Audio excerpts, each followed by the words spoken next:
وہ mummy daddy کی اکلوتی اولاد تھی. دونوں کا بیشتر وقت اس کے پیچھے دوڑتے، خوش آمدید کر کے کھلاتے اور اس کے نخرے اٹھاتے گزرتا تھا. اس کی ممی کا تعلق کشمیری خاندان سے تھا، شاید اسی لیے وہ بہت گوری اور حسین تھی. اس کے ڈیڈی اور ممی کا جوڑا خوبصورتی اور وجاہت کی جیتی جاگتی مثال تھا. دونوں کی ساری خوبیاں اس نے چرا لی تھی. جب بھی وہ ممی ڈیڈی کے ساتھ کسی کے گھر ملنے جاتی، بہت سی پرستائش نظریں اس کا احاطہ کیے رہتی. خاص کر چچا جان کا بیٹا واصف تو اس کے اتنا آگے پیچھے گھومتا کہ وہ زچ ہو جاتی. ڈیڈی کے بس یہی ایک بھائی تھے، اس سے بہت محبت کرتے. خود رفیدہ بھی ان سے ملنے کے لیے بے چین رہتی. یہ رفیدہ ہی لکھا ہے، فریدہ نہیں ہے. لیکن چچا جان کے گھر جانا اسے سخت ناپسند تھا. اس کی وجہ ایک تو بدتمیز واصف تھا، دوسرا چچی جان کا رویہ. کچھ عجیب سے انداز تھے ان کے، عجیب حد تک آمیز رویہ ہوتا تھا. اے لڑکی کہہ کر وہ ایسے اجنبی انداز میں بات کرتی کہ کم سن اور ناسمجھ ہونے کے باوجود وہ رشتوں کے تقدس کی پامالی پر ہکا پکا رہ جاتی. اس نے محسوس کیا تھا کہ ممی بھی وہاں جانے سے کترایا کرتی تھی، شاید اس لیے کہ وہ ممی سے بھی نہایت اجڑ انداز میں پیش آتی. بچپن میں وہ ان کے رویوں کو پہچان نہ سکی تھی، لیکن جیسے جیسے بڑی ہوتی گئی اس پر بہت سی باتیں کھلتی گئیں. ممی اور ڈیڈی نے سارے خاندان کی مخالفت مول لے کر شادی کی تھی. ممی نے ڈیڈی کو حاصل کر لیا، لیکن اپنے سارے خاندان کو انہیں چھوڑنا پڑا. ادھر چچا جان نے ڈیڈی کو چھوڑا تو نہیں، لیکن چچی ہر جگہ وقت بے وقت اس بات کو دہرائے بغیر نہ رہتی تھی کہ ممی نے زبردستی اس خاندان میں شمولیت حاصل کر لی تھی. بچپن کے حسین دن ایسے تیزی سے گزرے کہ رفیدہ کو خبر ہی نہ ہو سکی. چونکہ وہ اس وقت جب آنن فانن اسے انگلینڈ بھیجنے کی تیاریاں ہونے لگیں. انہی دنوں اس نے دہلی بورڈ سے 10ویں کا امتحان دیا تھا. اس کی 15ویں سالگرہ منانے کی بڑے زور و شور سے تیاری چل رہی تھی. کدھر گیا؟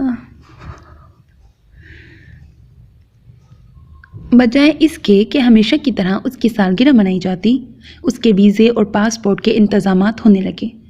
انگلینڈ میں ممی کی کوئی بہت گہری دوست تھی، ان کے پاس اس کے رہنے کے انتظامات کر دیے گئے. اس کے باہر آنے جانے پر سخت پہرے لگا دیے گئے. وہ روئی پیٹی، بہت شور مچایا کہ ممی ڈیڈی سے دور نہیں جائے گی، لیکن اس کی ایک نہ چلی. دونوں کو سکون جبھی ملا جب وہ لندن میں آنٹی کے گھر پہنچ گئی. اب تو وہ لندن کی اس تیز رفتار زندگی کی بھی عادی ہو گئی تھی. آنٹی انکل ہر دم مصروف رہنے والے اور اپنے کام سے کام رکھنے والے بندے تھے. اس نے وہاں پورے 5 سال گزارے تھے اور ڈپلومہ بینکنگ ایڈمنسٹریشن کی ڈگری حاصل کی تھی. ابھی 3 دن پہلے تو وہ کتنی خوش تھی. لندن کے مشہور شاپنگ سینٹر میں کچھ نئے کوٹ خریدنے گئی تھی. ممی ڈیڈی سال میں 2 چکر لگاتے تھے، لیکن اسے ہندوستان آنے کی اجازت نہیں تھی. اسی دن واپسی پر آنٹی نے اس کے نام آئے فیکس کی جانب اس کی توجہ مرکوز کرائی. لکھا تھا، فوراً پہنچو، وقار صدیقی اور ان کی بیگم کا ایکسیڈنٹ ہو گیا ہے. جب سے وہ بے تحاشا رو رہی تھی. وہ تو انکل آنٹی نے ای میل کر کے مفصل رپورٹ حاصل کی تھی. دونوں کی کار کو حادثہ پیش آیا تھا اور وہ دونوں اس وقت ICU میں تھے. جلدی ان لوگوں نے اس کے جانے کے سارے انتظامات کیے تھے. نتیجتاً وہ اس وقت طیارے میں بیٹھی دہلی کی طرف رواں دواں تھی. Excuse me. گہرے ریڈش کلر کے اسکرٹ بلاؤز میں ملبوس ایئر ہوسٹس اسے مخاطب کر رہی تھی. پیچھے کے حصے میں گرین اور بلو کلر کے لباس میں ایئر ہوسٹس کھانا سرو کر رہی تھیں. یہ ان کے قومی جھنڈے کے 3 رنگ تھے. وہ سائڈ کی ٹیبل کھانے کی ٹرے رکھنے کے لیے کھولنے لگی. رفیدہ کو خیالات کی دنیا سے واپس آنا پڑا. اپنی حالت کے پیش نظر اسے ایئر ہوسٹس کی مداخلت ناگوار سی گزری. آنسو چیونٹیوں کی سی تیز سیدھی رفتار کی مانند اس کے پلکوں سے سفر کرتے ہوئے گالوں پر سے پھسلتے ہوئے اس کی قمیص کے کالر میں جذب ہوتے جا رہے تھے۔ "Any problem?" ایئر ہوسٹس جھک کر نہایت ہمدردی سے پوچھ رہی تھی۔ اسے جواب دینے میں دقت محسوس ہوئی۔ اشارے سے کھانے کو منع کرتے ہوئے اس نے ایک اچٹتی سی نظر اجنبی ہمسفر پر ڈالی۔ وہ از حد پریشان نظروں سے اسے دیکھ رہا تھا۔ "اگر اجنبی جگہ پر جا رہی ہیں تو یقین جانیے مجھ سے بڑھ کر کوئی مددگار آپ کو نہیں ملے گا۔ وہ ابھی تک اسے غیر ملکی سمجھ رہا تھا۔ "میرے ڈیڈی کا بزنس تقریباً ہر شہر میں پھیلا ہوا ہے، آپ جہاں چاہیں گی میں وہاں بآسانی آ جاؤں گا۔ وہ نہایت ملائمت سے اسے سمجھا رہا تھا۔ "بزنس؟ میرے ڈیڈی کا بزنس بھی بہت وسیع پیمانے پر پھیلا ہوا تھا۔ مختلف مشینری کے پارٹس وہ باہر ملکوں میں سپلائی کیا کرتے تھے۔ رفیدہ نے سرخ چھلکتی نظروں سے اسے ایک نظر دیکھ کر سوچا تھا۔ خیالات کا ریلا تھا جس سے وہ پیچھا نہ چھڑا پائی تھی۔ چچا جان اور ڈیڈی کا بزنس شروع سے ہی علیحدہ تھا۔ ڈیڈی شراکت کے حق میں کبھی بھی نہیں رہے تھے۔ چچا جان کا اپنا کاروبار بہت پھیل چکا تھا، اکثر وہ باہری ملکوں کے دوروں پر ہوتے۔ واپسی پر اس کے لیے بے شمار قیمتی تحائف لاتے جو واصف اور چچی جان سے چھپ کر اسے دیتے۔ واصف اس سے 6 سال بڑا تھا۔ ایک کلاس میں کئی بار فیل ہونے کے بعد بمشکل سینئر سیکنڈری کو کر پایا تھا۔ چچی نے اس کے پاس ہونے کی خوشی میں پورے شہر کو دعوت دی تھی۔ اس کارنامے کے بعد اس نے آگے نہ پڑھنے کی قسم کھا لی تھی اور آوارہ دوستوں کے ساتھ شہر کی خاک چھانتا پھرتا تھا۔ جبکہ رفیدہ نے پورے بورڈ میں چوتھی پوزیشن لے کر ممی ڈیڈی کا سر فخر سے اونچا کر دیا تھا۔ پھر اسی زمانے میں وہ منحوس ٹیلی فون کال آنی شروع ہوئی تھی۔ رفیدہ کو اٹھانے کی دھمکیاں۔ ممی ڈیڈی ہی فون اٹینڈ کرتے تھے۔ نہ جانے کون تھا رفیدہ کے حسن کے قصیدے پڑھتا اور پھر اسے حاصل نہ کرنے کی صورت میں اٹھا لے جانے کے دعوے کرتا۔ ممی ڈیڈی نے اس کا گھر سے نکلنا بند کر دیا۔ شروع میں انہوں نے اسے اتنی سنجیدگی سے نہیں لیا تھا، لیکن پھر نہ جانے کیا ہوا کہ وہ دونوں نہایت پریشان نظر آنے لگے اور پھر یہ فیصلہ ہو گیا کہ رفیدہ انگلینڈ جا کر تعلیم حاصل کرے گی۔ نہ جانے کون شخص تھا۔ رفیدہ کے دل نے اسے ہمیشہ بد دعائیں ہی دی تھی۔ وہ ماں باپ سے دور ایک اجنبی سرزمین پر زندگی گزارنے کے لیے مجبور کر دی گئی تھی۔ تنہا، باوجود کوشش کے وہ اس ماحول میں گل مل نہ سکی۔ کوئی دوست، کوئی ہمراز نہ بنا پائی۔ ہمیشہ واپسی کے سہانے خواب دیکھتی رہی اور اب واپس جا رہی تھی تو کس طرح؟ نہ جانے وہ دونوں کس حال میں ہوں گے۔ وہ تڑپ تڑپ کر دعائیں مانگنے لگی۔ ادھر وہ اسے دیکھ کر ہی حواس باختہ ہوا جا رہا تھا۔ بظاہر اخبار پھیلا کر سامنے کر لیا تھا، لیکن ذہن مکمل اس کی ہی طرف تھا۔ کیا میں اس پیاری سی لڑکی کی واقعی کوئی مدد نہیں کر سکتا؟ وہ دل گرفتہ سا سوچ رہا تھا۔ ایمان سے تم بہت واہیات لڑکی ہو۔ پوری علی گڑھ یونیورسٹی تمہاری اس منموہنی صورت کی دیوانی ہے اور تم ہو کہ خوش ہونے کی بجائے جب دیکھو منہ لٹکائے بیٹھی رہتی ہو۔ ازمینہ عارف نے اتنے زور سے اس کے شانے پر ہاتھ مارا تھا کہ وہ اچھل پڑی تھی۔ کیا مصیبت ہے ازمی؟ تم کہیں مجھے چین سے بیٹھنے دو گی یا نہیں؟ رفیدہ نے جھلائے ہوئے انداز میں کہا۔ اکنامکس کی کلاس کے دوران ہی اسے اندازہ ہو گیا تھا کہ ازمینہ ہمیشہ کی طرح چپکے سے نکل بھاگی ہے۔ وہ تو کلاس میں آنے کی بھی زحمت نہ کرتی اگر اکنامکس کے پروفیسر اٹینڈنس کے معاملے میں سخت نہ ہوتے۔ باہر نکل کر اس کی تلاش بے سود سمجھ کر ہی وہ واپس ہاسٹل آ گئی تھی۔ ہاسٹل کے کمرے کی بکھری چیزوں کو سمیٹ کر بیٹھے ابھی اسے لمحے بھر کی بھی دیر نہیں ہوئی تھی کہ ازمینہ اچانک وارد ہو گئی۔ پیچھے ہٹ کر بیٹھو۔ رفیدہ نے پھر اسے جھڑکا تھا، لیکن ازمینہ نے ذرا برا نہ مانا۔ اس کی ہمیشہ کی عادت تھی کہ رفیدہ سے لپٹ کر جب تک پوری رداد نہ سنا لیتی اسے چین نہ ملتا۔ پچھلے 3 مہینوں سے وہ اس کے ساتھ تھی۔ رفیدہ نے علی گڑھ میں ایم اے اکنامکس میں داخلہ لیا تھا۔ ہاسٹل کے اصول کے مطابق اسے ایسے کمرے میں جگہ ملی جہاں پہلے سے 3 نئی لڑکیاں موجود تھیں۔ یہاں سینئر اور جونیئر کے فرق کو واضح کر کے عزت کرنا اور کرانا خوب سکھایا جاتا تھا۔ یہاں رہنے والی لڑکیاں جیسے جیسے اس ہاسٹل کی عادی ہوتی جاتی انہیں زیادہ مراعات حاصل ہوتی جاتی۔ کئی سال گزرنے کے بعد انہیں اکیلے کمرے بھی حاصل ہو جاتے۔ ازمینہ نے اسی ہاسٹل میں پچھلے 3 سال گزار کر گریجویشن کیا تھا۔ یہی وجہ تھی کہ اب اسے لڑکیوں کی شراکت والا کمرہ حاصل ہو گیا تھا۔ نئے آنے والوں کی انٹروڈکشن کے نام پر جو درگت بنائی جاتی تھی، اس سے رفیدہ واقف نہیں تھی۔ پہلے ہی دن وہ سب اس کے پیچھے پڑ گئیں۔ نہ جانے کیا کیا کرنے کے لیے کہا جا رہا تھا۔ عام حالات میں شاید وہ اتنی پریشان نہ ہوتی، لیکن وہ حالات کہ نہ جانے کتنی سختیاں برداشت کرتی ہوئی یہاں پہنچی تھی۔ اسی لیے معمولی دل پسند شرارتیں، شوخیاں اسے تیر کی طرح لگ رہی تھیں۔ وہ بے ساختہ رو پڑی اور پھر اتنا روئی کہ اسے چپ کرانا مشکل ہو گیا۔ نہ جانے کہاں کہاں کے رکے آنسو تھے جو قابو میں آنے کا نام ہی نہیں لے رہے تھے۔ اس مرحلے پر اس کی ملاقات ازمینہ عارف سے ہوئی۔ وہ اسے ان لوگوں کے درمیان سے نکال کر صاف لے گئی۔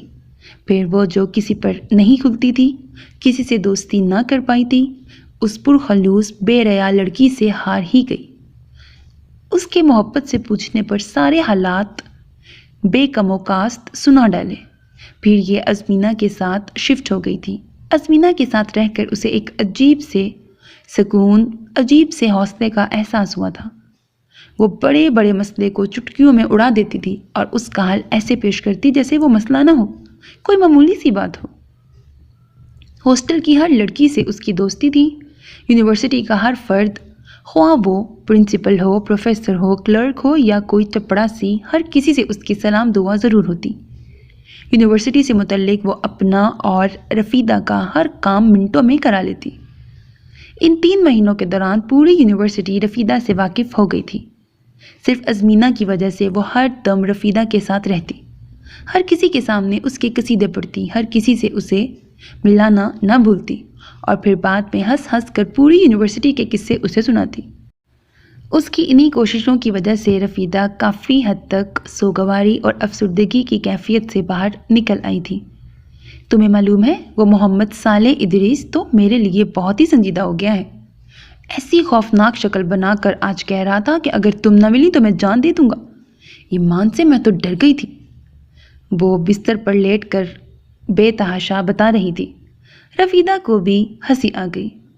دو ہتڑ ازمینہ کو لگاتے ہوئے بولی، تم کو اس سے کہنے کی کیا ضرورت تھی کہ تمہیں اس کا کالا رنگ بہت پسند ہے؟ کیا کرتی بیچارہ، ایک دن بہت افسوس میں بیٹھا کہہ رہا تھا کہ میں غیر ملکی ہوں۔ تمہارے ملک کی لڑکیاں میرے لیے گہرے سیاہ رنگ کے باعث مجھ سے نفرت کرتی ہیں، میرے بے پناہ کرلی بالوں کو دیکھ کر ناک سکیڑ لیتی ہیں۔ تو میں نے اس کا دل رکھنے کے لیے کہہ دیا کہ نہیں، مجھے تو تمہاری دونوں چیزیں بہت پسند آئی ہیں۔ اب مجھے کیا پتا تھا کہ تب سے میرے لیے آہیں بھرنا شروع کر دے گا۔ ہنسنے کے باعث اس کی آنکھوں میں پانی آ گیا تھا۔ یہ تم پر ہر کسی کی ہمدردی کا دورہ کیوں پڑ جاتا ہے؟ وہ سوڈان کا رہنے والا افریقی آدمی ہے، اس کا قد دیکھا ہے تم نے؟ پورا جن ہے، نہ جانے کس عادت و خصلت کا مالک ہو۔ آج میری زبان کو کیا ہو رہا ہے؟ نہ جانے کس عادت و خصلت کا مالک ہو، اس سے دور ہی رہو ازمی۔ رفیدہ نے اسے لپٹا کر بہت خلوص سے مشورہ دیا۔ یہ پیاری سی سنہرے بالوں والی لڑکی اسے کچھ ہی دنوں میں بہت عزیز ہو گئی تھی۔ سنو، وہ کامرس ڈپارٹمنٹ کے رفیع مرزا تمہاری تعریف میں زمین و آسمان کے کلابے ملا رہے تھے۔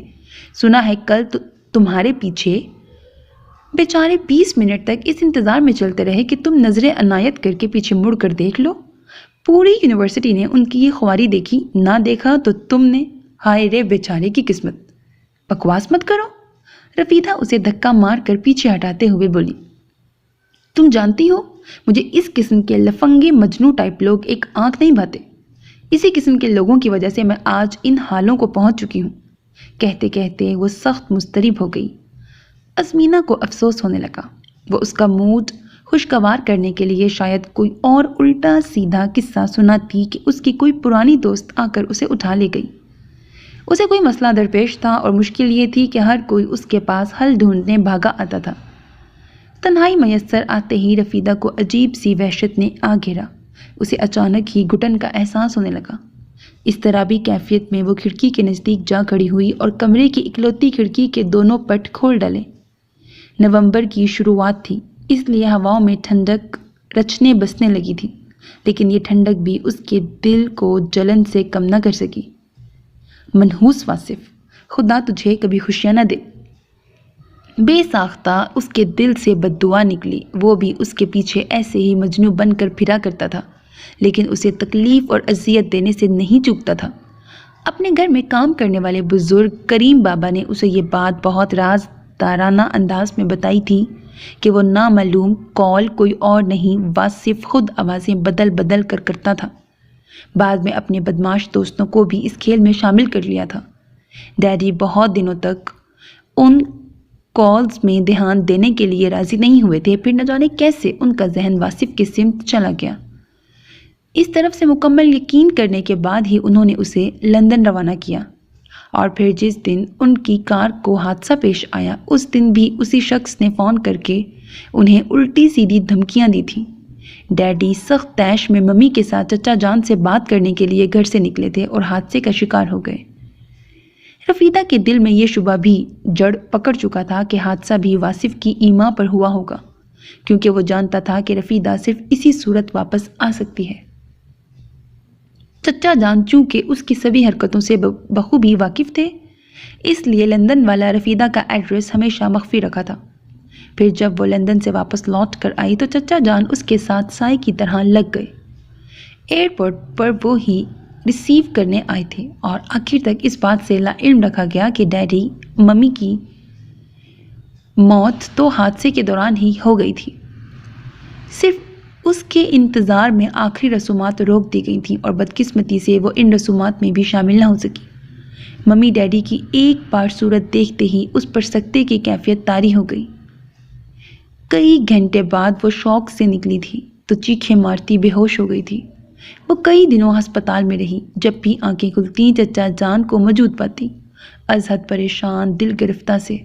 بہت مشکل سے اس کی حالت سنبھلی تھی، پھر وہ اپنے گھر لوٹ آئی۔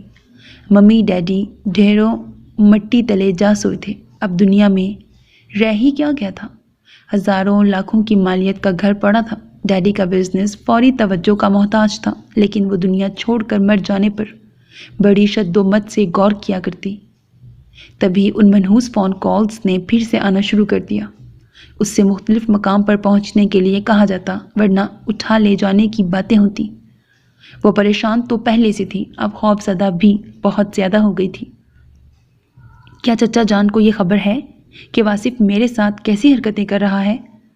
آج وہ کمرے سے نکل کر باغ میں بیٹھی نظر آئی، اور کریم بابا اس کے نزدیک بیٹھ کر دل بہلانے کے لیے ادھر ادھر کی باتیں کرنے لگے تو اس نے پوچھا، ہاں شاید انہیں بھی اندازہ ہو گیا ہے بیٹا، اس لیے انہوں نے تمہیں اپنے گھر لے جانے کی ضد نہیں کی۔ دن میں کئی بار چکر لگاتے ہیں، پولیس سے کہہ کر سیکیورٹی کا بندوبست بھی کر دیا ہے، لیکن واصف بابا ہے نا، وہ یہی سمجھتا ہے کہ کسی کو اس پر شک بھی نہیں ہے۔ یہ آپ کیسے کہہ سکتے ہیں بابا؟ رفیدہ نے چونک کر پوچھا۔ بیٹا، یہ بال دھوپ میں سفید نہیں کیے ہیں، تم بھی سب کچھ آہستہ آہستہ سمجھ جاؤ گی۔ اور ہاں، وہ کئی بار تم سے ملنے آ چکا ہے، ہمیشہ میں نے یہی جواب دیا ہے کہ تم اپنے کمرے میں آرام کر رہی ہو۔ کہہ رہا تھا کہ سنا ہے کچھ لوگ فون کر کے رفیدہ کو ہراساں کرنے کی کوشش کر رہے ہیں۔ اسے یہاں اکیلا نہ رہ کر ہمارے گھر شفٹ ہو جانا چاہیے۔ ادھر تمہاری چچی چچا پر زور ڈال رہی ہیں کہ لڑکی کا تنہا رہنا ٹھیک نہیں، واصف سے اس کا نکاح کر دینا چاہیے۔ سب لوگ کیا سمجھتے ہیں میں اتنی بے وقوف اور سیدھی ہوں کہ جو چاہے گا کر لے گا اور میں خاموش تماشائی بنی رہوں گی؟ وہ بھڑک اٹھی۔ اور تم اتنے دن سے کر بھی کیا رہی ہو؟ مسلسل رو رو کر اپنے آپ کو کمزور اور بے وقوف لڑکی تو ثابت کرتی رہی ہو۔ اٹھو، اپنے کاروبار کو دیکھو، اپنے گھر کو دیکھو، مضبوط بن کر دکھاؤ۔ سب کو بتاؤ کہ تم ڈر کر گھبرا کر بھاگ جانے والوں میں سے نہیں ہو۔ بابا اسے بہت دیر تک سمجھاتے رہے۔ وہ رفیدہ کی پیدائش سے بھی پہلے اس گھر میں آئے تھے، اس کے دکھوں میں وہ برابر کے شریک تھے۔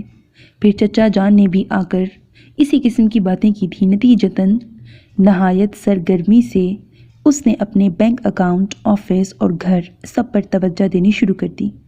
ڈیڈی کے سارے اکاؤنٹ اس کے نام منتقل کرانے میں چچا جان نے بہت مدد کی۔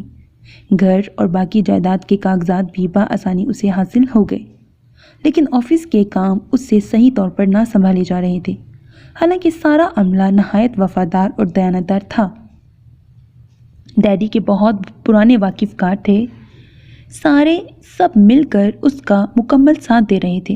اس نے چچا جان سے کئی بار خواہش کی کہ کاروباری امور کو وہ سنبھال لیں، کیونکہ وہ مزید تعلیم حاصل کرنے کی خواہش مند ہے، لیکن ان کا اپنا کاروبار بہت وسیع انداز میں پھیلا ہوا تھا۔ زیادہ تر وہ باہر ممالک کے دوروں پر ہوتے۔ یہ تو ان دنوں رفیدہ کے خیال سے انہوں نے اپنے باہری ٹرپ کینسل کر دیے تھے۔ وہ اس کے کاروبار کو مکمل وقت تو نہ دے سکے، لیکن ایسا بھی نہیں تھا کہ انہوں نے اسے اکیلا چھوڑ دیا ہو۔ وہ وقتاً فوقتاً آ کر حالات کا جائزہ لیتے رہتے تھے۔ گھر سے وہ کیا نکلی کہ فون کال نے بھی آنا بند کر دیا۔ ہاں، واصف اپنے واہیات شکل اٹھائے کسی وقت بھی وارد ہو جایا کرتا تھا۔ کبھی آفس میں اس کے آنے سے پہلے موجود ملتا تو کبھی واپسی پر نیچے اس کے انتظار میں کھڑا ہوتا۔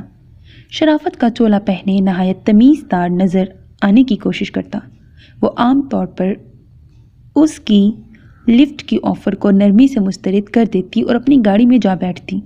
آفس میں ایک دو باتیں کرنے کے بعد اپنے کام میں مصروف ہو جاتی۔ بظاہر بولٹ ہونے کے باوجود وہ اندرونی طور پر اس کے آنے پر خائف سی ہو جاتی۔ کریم بابا نے اسے کئی بار ہوشیار کیا تھا، بیٹا، اس نے شریف انداز و اطوار نہ جانے کیوں اپنائے ہوئے ہیں۔ اسے سدھارنے کے لیے تمہارے چچا جان نے کئی سالوں سے اسے پیسہ دینا بند کر دیا ہے۔ سنا ہے وہ اپنے بدماش ساتھیوں کے ساتھ غیر قانونی سرگرمیوں میں بھی ملوث ہو گیا ہے۔ اس سے کچھ بعید نہیں ہے، بیٹا تم خیال رکھو۔ پھر ان کے خدشات کچھ دنوں کے بعد ہی حقیقت کا روپ دھار گئے۔ اس دن اس کا دل آفس جانے کو نہیں چاہ رہا تھا۔ فون کر کے مینیجر مسٹر شرما کو ہدایت دی کہ وہ کام سنبھالیں۔ ویسے بھی زیادہ تر کام وہی سنبھالتے تھے، وہ تو صرف ابھی سیکھ ہی رہی تھی۔ تبھی چچا جان گھبرائے ہوئے آئے۔ اسے کچھ پوچھنے اور کہنے کی مہلت ہی نہیں مل پائی۔ انہوں نے جلدی جلدی اس کے لباس سوٹ کیس میں رکھے، اس کی ڈگریاں سرٹیفکیٹ سنبھالے۔ کریم بابا کو سمجھایا کہ کوئی بھی رفیدہ کے بارے میں پوچھے تو کہو کہ بزنس کے سلسلے میں باہر گئی ہوئی ہے۔ حیرت کی بات یہ تھی کہ وہ اپنی کار چھوڑ کر ٹیکسی میں آئے تھے اور رفیدہ کی کار بھی واپس گیراج میں کھڑی کر دی تھی۔ ٹرین میں بیٹھ کر بھی وہ اس سے نظر چراتے رہے۔ آخر رفیدہ کو ان سے التجا کرنی پڑی کہ وہ اسے صحیح صورتحال کے بارے میں بتائیں۔ اتنا تو وہ بھی سمجھتی تھی کہ ان کا ہر قدم اس کی بھلائی کے لیے ہی ہوگا۔ کیا بتاؤں، اتنا شرمندہ اپنی اولاد کے سامنے آج تک نہیں ہوا جتنا آج ہوا ہوں۔ اگر کوئی اور یہ بات بتاتا تو شاید میں کبھی یقین نہ کرتا، مگر اپنے گناہ گار کانوں سے سنا ہے، اس لیے یقین کرنا پڑا۔ ان کی نظریں رفیدہ کے سامنے اوپر نہیں اٹھ رہی تھیں۔ بہت دیر خاموشی رہی۔ رفیدہ الجھی ہوئی نظروں سے انہیں دیکھ رہی تھی۔ تمہارے گھر پر ڈاکہ ڈالنے کا پروگرام آج وہ ملعون بنا رہا تھا۔ کافی دیر سوچتے رہنے کے بعد آخر کار وہ بولے، اسے معلوم تھا کہ آج مجھے جرمنی جانا تھا۔ میں اپنے پروگرام کے تحت سامان لے کر گھر سے نکلا تھا۔ ٹیکسی میں بیٹھنے سے پہلے یاد آیا کہ اپنا کوٹ تو کمرے میں ہی بھول آیا ہوں۔ وہی لینے اندر گیا تو اس کی سازش سننے کو ملی جو وہ نہایت فخر سے اپنی ماں کو سنا رہا تھا۔ بیٹا، تم یہ نہ سمجھنا کہ میں کچھ جانتا نہیں ہوں، مگر اکلوتی اولاد ہے، اس لیے دل کے ہاتھوں مجبور ہو جاتا ہوں۔ پہلے تو اس نے تمہیں ہراساں کرنے کی کوشش کی، مسلسل فون کالز کے ذریعے، لیکن جب تم ہمارے گھر شفٹ نہیں ہوئی اور اپنے بزنس وغیرہ کی دیکھ بھال کرنے میں لگ گئیں تو اس نے تمہیں متاثر کرنے کی کوشش کی، اور اب اپنی اس کوشش کو بھی لاحاصل سمجھ کر اس نے تمہیں اغوا کرنے کا پلان بنایا ہے۔ میرے گھر سے نکلتے ہی وہ اپنے بدماشوں کے ساتھ حملہ آور ہوتا، تمہیں گھر لایا جاتا اور زبردستی نکاح پڑھایا جاتا۔ وہ تو مجھے اتفاقاً اس کے پلان کی خبر ہو گئی، ورنہ اس نے تو ہر تیاری پکی کر لی تھی۔ بہرحال اب ہم علی گڑھ چل رہے ہیں، تمہیں آگے پڑھنے کا شوق ہے، تم وہاں ہاسٹل میں رہو اور ایم اے کر لو۔ تمہارے گھر میں کریم بدستور رہے گا، آفس کا کام شرما تسلی بخش کرتا ہے، میں بھی اس کا جائزہ لیتا رہوں گا۔ دہلی میں سب سے یہی کہوں گا کہ تم واپس انگلینڈ تعلیم پوری کرنے کے لیے چلی گئی ہو۔ میں برابر تم سے رابطے میں رہوں گا۔ 2 سال کا عرصہ ہے، اللہ کچھ نہ کچھ انتظام کر دے گا۔ پھر سب کچھ آسانی سے ہو گیا۔ چچا جان کے بے شمار جاننے والے تھے، اسے ایم اے اکنامکس میں داخلہ مل گیا، ہاسٹل میں جگہ بھی مل گئی۔ 4 دن تک چچا جان اس کے ساتھ ہاسٹل میں ٹھہرے، پھر اسے ہاسٹل میں چھوڑ کر چلے گئے۔ چلتے وقت وہ اس کا ہاتھ پکڑ کر بے ساختہ رو پڑے۔ مجھے معاف کر دینا بیٹی، ہونا تو یہ چاہیے تھا کہ میں اپنے ناخلف بیٹے کو پولیس کے حوالے کر دیتا، بجائے اس کے تمہیں دربدر کر رہا ہوں۔ اسے سدھارنے کی ایک اور کوشش کر لیتا ہوں۔ بیٹا اگر میں اس میں بھی ناکام ہو گیا تو جو تمہاری خواہش ہوگی وہی ہوگا. میں تم سے ملنے کی جلدی کوشش کروں گا اور انشاءاللہ تمہیں کوئی پریشانی نہیں ہوگی. وہ چلے گئے اور رفیدہ ایک بار پھر حالات کے سامنے ڈٹ گئی. اکثر وہ باہر نکل کر کریم بابا سے بات کر لیتی تھی. آفس میں فون کر کے مسٹر شرما سے بھی رپورٹ لے لیتی تھی. لیکن یہ کسی کو اندازہ نہیں ہونے دیا تھا کہ وہ کہاں سے بول رہی ہے. کریم بابا نے البتہ یہ بتا دیا تھا کہ رفیدہ کے گھر سے نکلتے ہی بہت سے گنڈوں نے گھر پر دھاوا بول دیا تھا. بابا کو زد و کوپ کر کے رفیدہ کے بارے میں معلوم کرنے کی کوشش کی تھی اور ناکام ہو کر گھر کا سامان توڑ پھوڑ کر چلے گئے تھے. گویا وہ بال بچی تھی. آخر وہ کب اپنوں سے دوریوں جلا وطن کی زندگی گزارتی رہے گی. اس کی آنکھیں شدت گریہ سے لال ہو گئیں. ارے تم کب سے کھڑکی کے پاس کھڑی ہو؟ ازمینہ اس کا ہاتھ پکڑ کر ماضی سے حال میں لے آئی. دیکھو یہ پاپا اور امی کا خط ہے. دسمبر میں سیمسٹر ختم ہونے پر میرے ساتھ ساتھ تمہیں بھی آنے کے لیے لکھا ہے انہوں نے. حسن اور حسین تو تمہیں دیکھنے کے لیے دیوانہ ہو گئے ہیں. پلیز چلو گی نا؟ انہیں میرے بارے میں کیسے معلوم ہوا؟ وہ زبردستی اپنے چہرے پر بشاشت لاتے ہوئے بولی. ماں بدولت کے ذریعے. ازمینہ اپنے سینے پر ایک ہاتھ رکھ کر بڑے انداز سے جھکی. بولو چل رہی ہو نا ملکہ عالیہ؟ ابھی دیکھوں گی، چچا آئے تو ان سے پوچھ کر بتاؤں گی. بس اب مجھ سے نہیں چلا جاتا. رفیدہ تھک کر ایک سمت بیٹھ گئی. دونوں مینا بازار میں بہت دیر سے گھومنے کے بعد پکچر گیلری دیکھنے پہنچی تھیں. لکھنؤ کے تقریباً سبھی قابل ذکر مقامات کی وہ سیر کر چکی تھیں. اب کل دونوں کی واپسی تھی. پچھلے 1.5 مہینے سے وہ ازمینہ کے گھر ٹھہری ہوئی تھی اور اس پورے عرصے میں ایک منٹ کے لیے بھی اس کے دل میں اجنبیت کا احساس نہیں جگا تھا. وہ سب اتنے اچھے تھے، انکل آنٹی اور دونوں شرارتی نٹ کھٹ بھائی. ایک 9ویں کلاس کا طالب علم تھا اور دوسرا 7ویں جماعت کا. یہ اس کا لکھنؤ کا دوسرا چکر تھا. پہلی بار سیمسٹر ختم ہونے کے بعد آئی تو تھی کچھ دن کا سوچ کر، لیکن 15 دن یوں گزر گئے تھے کہ پتہ ہی نہیں چلا تھا. اس بار پہلے سال کے پیپر جیسے ہی ختم ہوئے دونوں لکھنؤ کی طرف بھاگ کھڑی ہوئیں. علی گڑھ کی شدید گرمی نے رفیدہ کو ویسے ہی بوکھلا کر رکھ دیا تھا. اوپر سے ہاسٹل کے کمرے کا بڑھیا کی گردن کی طرح ہلتا پنکھا کئی بار تو اس کی گردن 3-4 گھنٹے کے لیے ہلتی بند ہی نہ ہوتی تھی. اس علاقے میں بجلی کا فقدان تھا. بہرحال لکھنؤ آ کر دونوں کو ایسا ہی لگا تھا جیسے وہ جنت میں آ گئی ہوں. ازمینہ کی کوٹھی وسیع و عریض رقبے پر پھیلی ہوئی تھی. خوبصورت باغ پھولوں اور انگور کی بیلوں سے ڈھکا ہوا تھا. آنٹی انکل نہایت دھیمے پرشفقت لہجے میں بات کرتے. حسن حسین دونوں گھنٹوں اس کے ساتھ کیرم، شطرنج، بیڈمنٹن کھیلتے اور دھاندلیاں کرتے. رفیدہ نے بہت عرصے کے بعد اپنے آپ کو مطمئن اور پرسکون محسوس کیا تھا. گھر میں کئی کام کرنے والے تھے، پھر بھی آنٹی دوپہر کا کھانا اپنی نگرانی میں تیار کراتی. رفیدہ اکثر کچن میں ان کے ساتھ نظر آتی. لندن میں رہ کر وہ سارے کام اپنے ہاتھوں سے کرنے کی عادی ہو گئی تھی. البتہ آنٹی کے ہاتھ کا ذائقہ اپنے ہاتھوں تک لانے کا شوق اسے کشاں کچن تک کھینچ لیے جاتا. لکھنؤ سے اس نے شاپنگ بھی خوب کی تھی. اپنے لیے جہاں ڈھیروں سوٹ بنائے تھے وہاں انکل آنٹی اور دونوں بھائیوں کے لیے بھی بہت سامان اٹھا لائی تھی. پیسوں کی طرف سے اسے کبھی پریشانی نہیں ہوئی تھی. اپنا کریڈٹ کارڈ جمع کر کے وہ اپنے دہلی والے بینک کے کسی بھی برانچ سے پیسہ بآسانی نکال لیا کرتی تھی. آئس کریم کھاؤ گی؟ ازمینہ اسے تھکا دیکھ کر بولی. ابھی سب تصویریں تو دیکھی ہی نہیں، پہلے دیکھ لیتے ہیں پھر چلتے وقت کھانا کھائیں گے. ارے چھوڑو یار، بور ہیں. ازمینہ کو مزہ نہیں آ رہا تھا. تمہاری 100 بار کی دیکھی ہوئی ہیں اس لیے بور لگ رہی ہیں، پر میں تو پہلی بار دیکھ رہی ہوں نا. مصور نے نوابوں کی قد آدم تصویر اتنی باریکی اور نفاست سے بنائی تھی کہ نظر محو حیرت تھی. رفیدہ ان کے فن کی قدردان تھی، اس لیے ازمینہ کو گھسیٹ کر دوبارہ اندر لے گئی. ووٹ فار صالح. ازمینہ زور و شور سے نعرے لگا رہی تھی. بہت سی لڑکیاں اور لڑکوں کا گروپ اس کے ساتھ تھا. محمد صالح ادریس اس کے ساتھ ہر ایک سے درخواست کرتا ہوا نظر آیا کہ وہ صرف اسی کو ووٹ دیں. یونین کے الیکشن شروع ہو چکے تھے. پریزیڈنٹ وائس پریزیڈنٹ اور سیکرٹری شپ کے لیے لڑکے کھڑے ہو رہے تھے۔ ازمینہ نے زور دے کر صالح کو سیکرٹری شپ کے لیے کھڑا کیا تھا اور اب بڑے زور و شور سے کنونسنگ کرتی پھر رہی تھی۔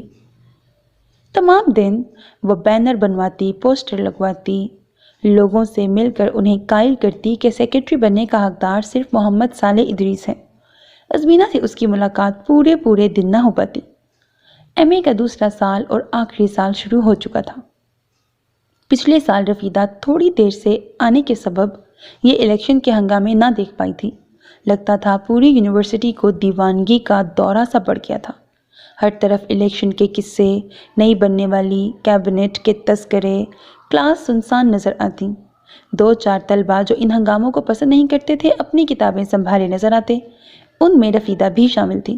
پچھلے سال اکنامکس ڈپارٹمنٹ میں سب سے زیادہ نمبر لا کر رفیدہ یوں بھی پڑھاکو مشہور ہو چکی تھی۔ اس کی فرسٹ پوزیشن کے ڈنکے بھی ازمینہ نے ہی پیٹے تھے۔ پورے جہان کو پکڑ پکڑ کر رفیدہ کے پاس لائی، میری دوست رفیدہ سے ملو۔ اکنامکس ڈپارٹمنٹ میں ٹاپ کیا ہے۔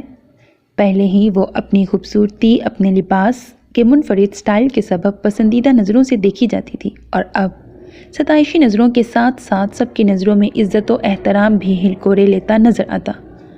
کئی دن کلاس اٹینڈ کرنے کے بعد نوٹس بنانے کا کام اس نے لائبریری میں بیٹھ کر کیا۔ کافی دیر میں کام ختم ہوا، تھک کر سیدھی ہاسٹل ہی چلی گئی۔ ازمینہ اسے وہاں اپنی منتظر ملی۔ سنو، تم میرے ساتھ صالح کی کنونسنگ کے لیے چلو، وہ حکم دینے والے انداز میں بولی۔ پاگل ہو گئی ہو؟ میں کیوں کروں گی اس کی کنونسنگ؟ رفیدہ نے اپنے بازو کو اس کی گرفت سے چھڑاتے ہوئے کہا۔ تم ذرا مجھے بتاؤ کہ کیا پاگل پن کرتی پھر رہی ہو؟ کچھ پڑھائی کا ہوش ہے؟ 8 دن سے تم نے کوئی کلاس اٹینڈ نہیں کی۔ رفیدہ کو وہ ملتی ہی نہیں تھی، دن کو یونیورسٹی میں نظر نہیں آتی تھی اور رات کو دیر تک ہاسٹل کی لڑکیوں سے مل کر انہیں ووٹ دینے کے لیے راضی کیا کرتی۔ نہ جانے وہ سونے کے لیے کب بستر پر آیا کرتی تھی، رفیدہ کو خبر ہی نہ ہوتی۔ وارڈن سے اس کی دوستی تھی، اس لیے اس قسم کی مراعات اسے حاصل تھیں۔ وہ کچھ چپ سی ہو گئی۔ تم میری سب سے اچھی دوست ہو، تم ہی میرا ساتھ نہیں دو گی؟ وہ ناراض سی بولی۔ دوستی میں ساتھ دینے سے کیا مطلب ہے؟ کیا تم خود الیکشن میں کھڑی ہو رہی ہو جو مجھے کنونسنگ کرنی چاہیے؟ آخر اس محمد صالح ادریس کے پیچھے تم نے دن رات کا چین کیوں حرام کر رکھا ہے؟ رفیدہ بہت دنوں سے کلس رہی تھی، آج اسے آڑے ہاتھوں لینے کا موقع اسے مل ہی گیا تھا۔ ارے وہ بیچارہ ہمارے ملک میں اجنبی ہے، کہہ رہا تھا کہ میرا دل تو چاہ رہا ہے الیکشن کے لیے کھڑا ہوں، لیکن میرا بھلا کون ساتھ دے گا؟ تب میں نے کہا کہ ارے میں ہوں نا تمہاری دوست، میں تمہیں فاتح بنا کر دم لوں گی۔ بے وقوف ہو تم۔ رفیدہ کو ہنسی آ گئی۔ غیر ملکی ہونے کے باوجود ایک طالب علم ہونے کی حیثیت سے وہ الیکشن میں کھڑا تو ہو سکتا ہے، لیکن جیتنے کے 10% بھی چانس نہیں۔ تم اپنی انرجی اور وقت ضائع کر رہی ہو۔ تمہارے منہ میں خاک، وہ ضرور جیتے گا۔ وہ ناراض ہو کر چلی گئی۔ سنو، کہیں ازمینہ کو دیکھا ہے؟ رفیدہ نے نزدیک سے گزرتی افشاں سے پوچھا۔ نہیں تو؟ اف، اب اسے کہاں ڈھونڈوں؟ رفیدہ پریشان نظر آنے لگی۔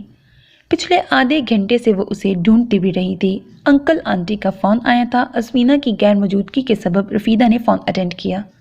وہ لوگ فوری طور پر ازمینہ سے کانٹیکٹ کرنا چاہ رہے تھے۔ ڈھونڈتی ڈھونڈتی وہ یونیورسٹی کے قدرے سنسان حصے کی طرف نکل آئی۔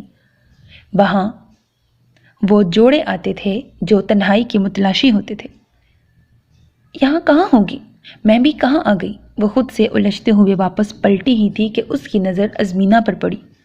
وہ صالح کے ساتھ بیٹھی دنیا و مافیا سے بے خبر لگ رہی تھی۔ رفیدہ کو شک سا لگا۔ ازمینہ؟ نہ چاہتے ہوئے بھی اس کی آواز تیز اور سخت ہو گئی تھی۔ دونوں ہی کھڑے ہو گئے۔ صالح ادریس کے چہرے پر پل کے لیے شرمندگی کے آثار نظر آئے اور پھر غائب ہو گئے، لیکن ازمینہ کے چہرے پر وہی ازلی معصومیت اور سکون تھا۔ انکل اور آنٹی کا فون آیا ہے، میں تمہیں کب سے ڈھونڈتی پھر رہی ہوں۔ رفیدہ نے صالح کو جان بوجھ کر نظر انداز کر دیا اور ازمینہ کا ہاتھ تھام لیا۔ پھر فون کرنے سے لے کر ہاسٹل آنے تک دونوں ہی چپ رہیں۔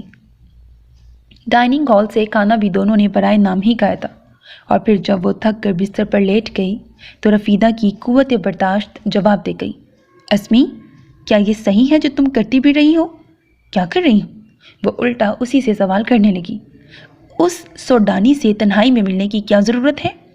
رفیدہ پھٹ پڑی، تو کیا فرق پڑتا ہے؟ اصل میں الیکشن میں ہارنے کے بعد وہ بہت ڈس اپوائنٹ ہو گیا ہے۔ سارے دوست ایسے میں ساتھ چھوڑ گئے ہیں، اب میں بھی اگر دل جوئی نہ کروں تو بیچارے کا کیا حشر ہوگا۔ خیر اسے تم چھوڑو، یہ نیا مسئلہ سنو۔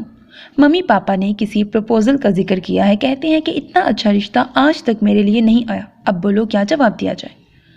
ازمینہ منٹوں میں اسے صالح کے موضوع سے ہٹا کر لے گئی۔ سچ، اگر اتنا اچھا رشتہ ہے تو سوچنا کیا ہاں کر دینی چاہیے۔ رفیدہ مارے خوشی کے سب بھول بھال گئی۔ اتنی جلدی کیا ہے، ساری زندگی کا معاملہ ہے، سوچ کر جواب دوں گی۔ وہ کچھ فکر مند نظر آنے لگی۔ ازمینہ، انکل آنٹی تمہارے بھلے کا ہی سوچیں گے نا، تم ان کی اکلوتی بیٹی ہو، وہ خوب چھان بین کر کے ہی یہ کہہ رہے ہوں گے۔ زیادہ تردد نہ کرو، بس ہاں کہہ دو۔ رفیدہ بہت خلوص سے اسے لپٹاتے ہوئے بولی، دیکھیں کہ یار ابھی تو زوروں کی نیند آ رہی ہے۔ ازمی پر کچھ زیادہ اثر نہیں ہوا تھا۔ پھر فائنل ایگزام تک رفیدہ یہ محسوس کرنے لگی کہ ازمینہ کی پڑھائی میں دلچسپی برائے نام ہی رہ گئی تھی۔ کلاسیں تو وہ پہلے بھی گول کرتی تھی، اب تو سرے سے نظر آنا ہی بند ہو گئی۔ رفیدہ اکیلی اکیلی کلاسیں اٹینڈ کرتی، نوٹس مکمل کرتی، اور جب سب کام مکمل کرنے کے بعد اسے ڈھونڈنے نکلتی تو وہ صالح کے ساتھ کہیں بیٹھی باتیں کرتی نظر آتی۔ کبھی کینٹین میں دونوں ایک کونے میں بیٹھے ہوتے، کبھی لائبریری کے پچھلی سیڑھیوں پر، کبھی کسی اکیلے روم میں جو بھی نزدیک سے گزرتا ایک گہری نظر سے دونوں کا جائزہ لیتا۔ یونیورسٹی میں اب دونوں کے لیے چہمگوئیاں شروع ہو گئی تھیں۔ کئی لوگوں نے رفیدہ کے سامنے اس کا مذاق بھی اڑایا تھا۔ رفیدہ نے اب کچھ سننا ہی چھوڑ دیا تھا، لیکن انکل اور آنٹی کو صورتحال سے کچھ باخبر کرنے کی کوشش کی تھی۔ نتیجتاً اس کا وہ رشتہ منظور کر لیا گیا تھا اور شادی ایم اے فائنل کرنے کے بعد طے کر دی گئی تھی۔ رفیدہ نے اب جا کر سکون کا سانس لیا اور اطمینان سے اسٹڈی میں لگ گئی۔ چچا جان پچھلے ہی دنوں آئے تھے۔ ہر 15 دن کے بعد وہ ایک چکر علی گڑھ کا ضرور لگا لیتے تھے۔ ابھی تک وہ واضح طور پر نہیں بتا پائے تھے کہ ایم اے کے بعد وہ کیا کرے گی، واپس گھر لوٹ جائے گی یا آگے پڑھائی جاری رکھے گی۔ ایم اے فائنل کے امتحان جیسے تیسے ازمینہ نے ختم کیے۔ رفیدہ کے بنائے نوٹس تھے اور اس کی 15 دن کی تیاری پاس ہو جاؤں گی۔ اس کا اطمینان قابل دید تھا، جبکہ رفیدہ کے زبردست پیپر ہوئے تھے۔ اس نے پورے ہی سال محنت کی تھی۔ دونوں لکھنؤ جانے کی تیاری کر رہی تھی۔ ازمینہ کی شادی انہی دنوں میں ہونا طے پائی تھی۔ سنو، صالح نے مجھے پرپوز کیا ہے۔ سامان کی پیکنگ کرتے ہوئے اس نے رفیدہ کو ایسے خبر دی جیسے کسی نئی تازہ فلم کے ریلیز ہونے کی اطلاع دے رہی ہو۔ کب؟ رفیدہ بھونچکا سی گئی تھی۔ ایگزام سے پہلے، وہ اطمینان سے بولی۔ تم نے اسے بتایا نہیں کہ تم انگیجڈ ہو؟ رفیدہ کو اس سر پھری لڑکی پر سخت غصہ آنے لگا۔ بتا دیا؟ بالوں کو برش کرتے ہوئے وہ اپنے آپ کو ہر زاویے سے دیکھنے لگی۔ تو؟ رفیدہ کی سمجھ میں نہیں آ رہا تھا کہ اس کا کیا کر ڈالے۔ تو کیا ہوگا؟ وہی ہوگا جو منظور خدا ہوگا۔ اچھا میں ذرا سبھی دوستوں سے بائے بائے کر لوں، کل روانہ ہونا ہے، پھر وقت نہیں ملے گا۔ وہ چنگم چباتی باہر نکل گئی۔ رفیدہ کا اطمینان رخصت ہو گیا۔ نہ جانے یہ لڑکی کیا چاہ رہی تھی، کیا ارادے ہیں اس کے۔ وہ بیٹھی بیٹھی کڑ ہی رہی تھی کہ رہی صحیح کسر اس فون نے پوری کر دی جو اس نے چچا جان کا سمجھ کر اٹھا لیا تھا۔ جانے جانا، تم مجھ سے زیادہ دن تک نہیں چھپ سکتی، وہ بے ہنگم کہے لگاتے ہوئے کہہ رہا تھا۔ یہ 2 سال کا عرصہ میں نے مجنوں بن کر جگہ جگہ تمہاری خاک چھانتے گزارا ہے، اب بھی وقت ہے، مان جاؤ۔ مجھ جیسا عاشق آج کے زمانے میں چراغ لے کر ڈھونڈو گی نا تو بھی نہیں ملے گا۔ بس صرف رفیدہ کے جسم سے جان سے نکل گئی۔ اب کتنی خواری اور لکھی ہے، اب کہاں بھاگ کر جاؤ گی؟ اس نے ڈوبتے دل کے ساتھ فون رکھ دیا۔ ازمینہ کو جیسے ہی معلوم ہوا تو وہ کل کی بجائے اسی وقت روانہ ہونے کے لیے تیار ہو گئی۔ جلدی جلدی ہاسٹل کے سارے ضابطے پورے کیے تھے اور دونوں ریلوے اسٹیشن روانہ ہو گئیں۔ جب تک لکھنؤ ایکسپریس نہیں آئی تب تک دونوں کی جان سولی پر اٹکی رہی۔ ٹرین میں بیٹھی تو دونوں کی جان میں جان آئی۔ ازمی، میں کب تک ایسے ہی بھاگتی رہوں گی؟ رفیدہ نے تیسری بار سوچوں میں غرق ازمینہ سے یہ جملہ کہا تھا۔ فکر نہ کرو یار، تمہارا مسئلہ بھی میرے ساتھ ساتھ حل ہو جائے گا، بس 1 ہفتہ صبر کر لو۔ وہ معنی خیز انداز میں بولی۔ کیا مطلب؟ رفیدہ سمجھ نہ سکی۔ 8 دن بعد تمہاری شادی طے ہے تو یقیناً تمہارا مسئلہ تو حل ہو جائے گا، مگر میرا ذکر کہاں سے آ گیا؟ تم اور میں کیا الگ الگ ہیں زونی؟ تم دیکھنا تمہاری پرابلم بھی ہمارے ساتھ ہی سالو ہوگی۔ وہ ٹرین کی لمبی سی برتھ پر لیٹ گئی، سر رفیدہ کی گود میں رکھ لیا تھا۔ چچا جان بھی ان دنوں جرمنی میں ہیں، پرسوں مجھے بتا کر ہی گئے تھے۔ وہ یہاں ہوتے تو اس منحوس کو کچھ تو روک لیتے، اب نہ جانے کیا کرنے والا ہے، رفیدہ نے ایک جرجری سے لے کر کہا تھا۔ اس نے ازمینہ کی باتوں پر غور ہی نہیں کیا تھا۔ ویسے تم اتنا اس سے ڈرتی کیوں ہو؟ کیا بہت خوفناک شکل کا ہے؟ ازمی کو اچانک ہی خیال آیا تھا۔ نہیں، شکل و صورت کا اچھا خاصا ہے، لیکن بچپن سے چچی کے بے جا لاڈ پیار نے واصف کو بگاڑ دیا ہے۔ صورت سے ہی خباثت برستی ہے، کبھی کبھی تو میرا دل چاہتا ہے کہ اس کا گلا دبا دوں۔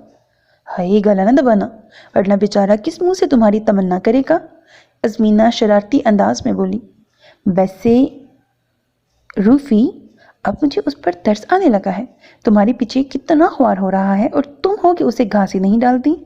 خدا کے واسطے اب اس ذلیل سے ہمدردی نہ کر بیٹھنا۔ رفیدہ گڑ گڑائی تو ازمینہ بے ساختہ کھلکھلا کر ہنس پڑی۔ آنٹی، ازمینہ کا کہیں پتہ ہے؟ میں پورے گھر میں ڈھونڈ آئی ہوں۔ حواس باختہ سی رفیدہ نے کچن میں کام کرتی آنٹی کو اطلاع دی تھی۔ شادی والا گھر تھا، دور پرے کے رشتہ داروں سے گھر بھرا پڑا تھا۔ بارات ممبئی سے آ رہی تھی، بلکہ تھوڑی دیر پہلے کی اطلاع کے مطابق وہ لوگ گھر سے نکل چکے تھے۔ ان کے ٹھہرنے کے لیے ایک 5 اسٹار ہوٹل بک کیا جا چکا تھا۔ بارات کو پہلے ہوٹل پہنچنا تھا، پھر تیار ہو کر میرج ہال پہنچنا تھا۔ انکل اپنے کچھ رشتہ داروں کے ساتھ ساری رات میرج ہال کو ڈیکوریٹ کراتے رہے تھے، بس ابھی ابھی پہنچے تھے۔ ناشتے کا کہنے سیدھے کچن میں آئے تو ان کے کانوں میں رفیدہ کی بات پڑ گئی۔ کیا کہہ رہی ہو؟ وہ آواز دبا کر سخت لہجے میں بولے۔ میں صحیح کہہ رہی ہوں انکل۔ رفیدہ رو پڑی۔ وہ کہیں بھی نہیں ہے، اور یہ خط وہ میرے سرہانے رکھ گئی ہے۔ اس نے کانپتے ہاتھوں سے خط نکال کر انکل کو دیا تھا۔ یہاں نہیں، اندر چلیے۔ رفیدہ، کمرے کا دروازہ بند کر لو۔ آنٹی دونوں کو لے کر کمرے میں بند ہو گئی۔ لکھا تھا، میرے پیارے ممی پاپا، میں آپ سب کو چھوڑ کر جا رہی ہوں، حالانکہ آج تو مجھے جانا تھا۔ فرق صرف یہ ہے کہ پہلے آپ کے پسند کے گھر میں آپ لوگوں کی مرضی سے جاتی، اب اپنے پسندیدہ شخص کے ساتھ اپنی مرضی سے جا رہی ہوں۔ میں جانتی ہوں کہ میرے جاتے ہی مشکلیں آپ کے سر پر ٹوٹ پڑیں گی۔ سب سے بڑا مسئلہ اس بارات کا ہوگا جو مجھے لینے کے لیے دروازے پر پہنچ چکی ہوگی۔ میں وہ کر رہی ہوں جو آج تک اس خاندان کی کسی لڑکی نے نہیں کیا، لیکن شرمسار نہیں ہوں، کیونکہ اپنی زندگی کو اپنے انداز میں گزارنے کا ہر کسی کو حق ہے، اور یہ احساس مجھے میری محبت نے بخشا ہے۔ پاپا، آپ نے میری طرح رفیدہ کو بھی اپنی بیٹی کہا ہے، اس کی مشکلات سے آپ واقف ہیں۔ تازہ ترین صورتحال یہ ہے کہ اس کے کزن واصف نے رات فریدہ کو آخری وارننگ دی ہے کہ میرے ساتھ ساتھ آج وہ رفیدہ کو بھی رخصت کرا لے جائے گا۔ نہ جانے اس شیطان نے ہمارا ایڈریس کیسے معلوم کر لیا۔ پاپا، کیا آپ برداشت کر پائیں گے کہ آپ کی نظروں کے سامنے کوئی رفیدہ پر زور زبردستی کرے؟ اب آپ ٹھنڈے دل و دماغ سے میری تجویز پر غور کیجیے۔ کیا ایسا ممکن نہیں کہ میری جگہ رفیدہ کو رخصت کر دیا جائے؟ آپ دونوں کی مشکلات کا واحد حل اب یہی ہے۔ جہاں تک میرا سوال ہے تو میں رشوان آفندی سے کسی صورت شادی نہیں کر سکتی تھی، کیونکہ امتحان کے دوران ہی میں صالح ادریس سے کورٹ میرج کر چکی ہوں۔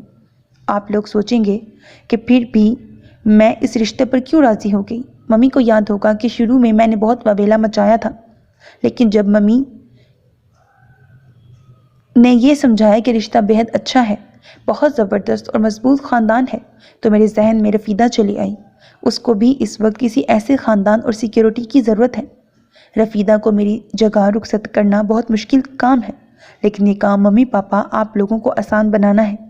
میری طرف سے فکر مند مت ہوئیے گا، اور نہ مجھے ڈھونڈ کر وقت برباد کیجیے گا، کیونکہ یہ خط جب آپ لوگوں کو ملے گا تب تک میں اس ملک کی سرحدیں پار کر کے کرتوم کی جانب سفر کر رہی ہوں گی، اور ہاں، اس سارے معاملے سے رفیدہ قطعی لا علم ہے، اسے راضی کرنا بھی آپ ہی لوگوں کا کام ہے۔ آپ لوگوں کے مسائل میں اضافے کا باعث بن رہی ہوں، حالانکہ میں وہ ہوں جس نے ہمیشہ دوسروں کے مسائل کو حل کیا ہے۔ کیا کرتی؟ ایک انسان کی زندگی اور موت کا معاملہ درمیان میں آ گیا۔ خدا حافظ، آپ کی بیٹی ازمینہ۔ خط کے خاتمے تک رفیدہ ہلدی کی طرح پیلی ہو گئی تھی۔ انکل اور آنٹی سر پکڑ کر بیٹھ گئے تھے۔ رفیدہ کو اپنی پوزیشن آکورڈ سی محسوس ہونے لگی۔ مجھے کچھ پتہ نہیں تھا انکل، ورنہ میں سب کچھ آپ کو بتا ڈالتی۔ وہ ان لوگوں کی خاموشی سے خوف زدہ ہو کر صفائیاں دینے لگی۔ تمہاری کیا غلطی ہے بیٹا، اپنی اولاد ہی دھوکہ دے گئی، انکل ٹوٹے ہوئے لہجے میں بولے۔ لمحوں میں ماحول بدلا تھا۔ ابھی تھوڑی دیر پہلے دونوں کتنا خوش تھے، اور اب دنیا کی ساری پریشانیاں، محرومیاں ان کے چہرے پر رقم ہو گئی تھیں۔ بارات کس وقت تک پہنچے گی؟ آنٹی نے اچانک گزرتے وقت کا احساس کر کے کھڑے ہو کر کہا تھا۔ یا تو پہنچ گئی ہوگی یا پہنچنے والی ہوگی۔ 2 لوگوں کو استقبال کے لیے چھوڑ کر آیا تھا۔ انکل کی آواز بھی بہت مشکل سے نکل رہی تھی۔ آپ دلہا کے والد کو یہاں بلائیے، وہ آپ کے دوست ہیں۔ ساری صورتحال ان کے سامنے رکھ کر اب ان سے ہی مشورہ کرتے ہیں۔ آنٹی کا مشورہ بالکل مناسب تھا۔ انکل اٹھ کر کھڑے ہوئے۔ میں یہی سوچ رہا ہوں، تم پوری کوشش کرو کہ ازمینہ کے غائب ہونے کا کسی کو اندازہ نہ ہو۔ حسن اور حسین کی ڈیوٹی اس کے کمرے کے باہر لگا کر سب سے یہ کہہ دو کہ اس کی طبیعت ٹھیک نہیں ہے۔ وہ ہوٹل کا فون ملاتے ہوئے جلدی جلدی آنٹی کو ہدایت دینے لگے۔ پھر بہت دیر تک کھچڑی پکتی رہی۔ انکل کے دوست اور دلہا کے والد شاید تشریف لے آئے تھے۔ کافی دیر تک کمرہ بند کر کے ان کی میٹنگ چلی۔ رفیدہ کو کچھ معلوم نہ ہو سکا۔ وہ پہلے ہی ازمینہ کے کمرے میں جا کر لیٹ گئی تھی۔ ازمینہ کے اس روپ نے اسے دہلا کر رکھ دیا تھا۔ رفیدہ کو اب احساس ہو رہا تھا کہ وہ پورے ہفتے چپ چاپ اور فکر مند سی تھی۔ سامان کی خریداری میں بھی وہ کوئی دلچسپی نہیں لیتی تھی۔ تقریباً ساری ہی شاپنگ رفیدہ نے اپنی پسند سے کر لی تھی۔ اسے یہ بات عجیب ضرور محسوس ہوئی تھی، مگر اس نے یہ کہہ کر دل کو تسلی دے دی تھی کہ یہ بیزاری کا احساس ہے جو ایک ناپسندیدہ شخص سے شادی کی بنا پر پیدا ہو گیا ہے۔ رفتہ رفتہ ہی اس کا اثر زائل ہوگا۔ ادھر لڑکے والوں کا رویہ بھی حیران کن تھا۔ والد صاحب کے علاوہ کوئی بھی تو ازمینہ کو دیکھنے کے لیے نہیں آیا تھا۔ البتہ انکل اور آنٹی نے خوب چھان بین کی تھی۔ کئی بار ممبئی گئے تھے اور پوری تسلی کے بعد ہاں کہی تھی۔ نہ جانے وہ لوگ کیا مشورہ کر رہے تھے۔